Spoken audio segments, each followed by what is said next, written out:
আসসালামু আলাইকুম সবাইকে।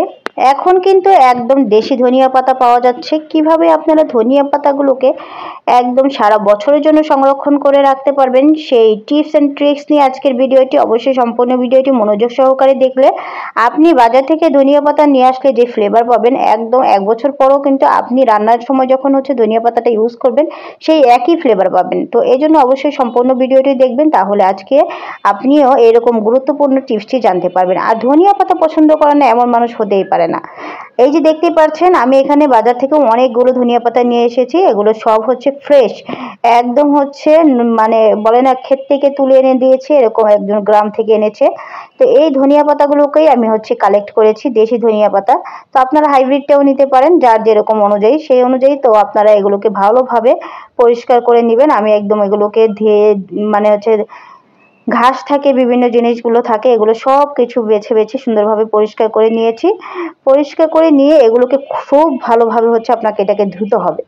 ধুয়ে এটার পানি ঝরানোর জন্য একটা চালনির মধ্যে রেখে দিবেন প্রায় ২ ঘন্টার জন্য।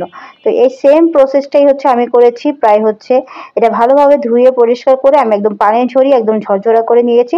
এই কাজটা কিন্তু মূল, এটা আপনাকে অবশ্যই করতে হবে। এরপর এগুলোকে একদম কুচি কুচি করে আমি কেটে নিয়েছি।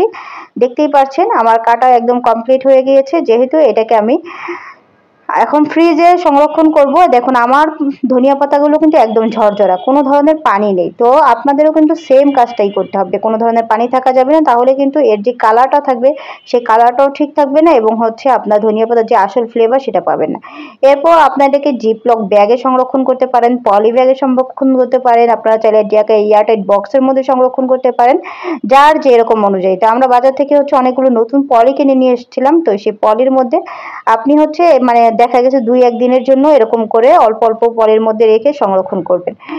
এটা সবচেয়ে বেস্ট উপায়। দেখা গেছে একবার বের করলেন আরেকবার বের করলেন হয়ে গেল। কিন্তু আপনি যদি এটাকে একসাথে বড় একটা পলির মধ্যে রাখতে যান, এটাকে আপনাকে বারবার বের করতে হচ্ছে।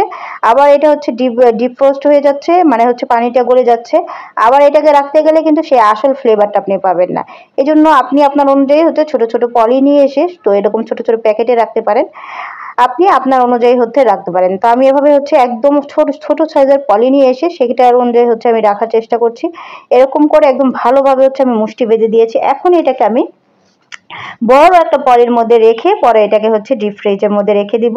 তো আমার যখন প্রয়োজন হবে তখন এখান থেকে একটা পলি আমি বের করব, বের করে একদম বরফ অবস্থায় আমার তরকারি রান্নার শেষ অবস্থায় আমি নামাবো। তখন শুধু এখান থেকে একটুখানি ধনিয়া পাতা দিব, আবার প্যাকেটটা ফ্রিজের মধ্যে রেখে দিব। এই প্যাকেটটাও কিন্তু আপনারা ২-৩ মিনিটের জন্য বাহিরে রাখতে পারবেন না, তাহলে কিন্তু আপনার সেই ধনিয়া পাতাগুলো আসল ফ্লেভার থাকবে না। আশা করছি বুঝতে পারছেন। তো এইসব টিপসগুলো ফলো করে আপনি ধনিয়া পাতাগুলোকে সারা বছর সংরক্ষণ করে রাখতে পারবেন এবং আপনি আপনার খাবারে ব্যবহার করতে পারবেন। ধন্যবাদ সবাইকে।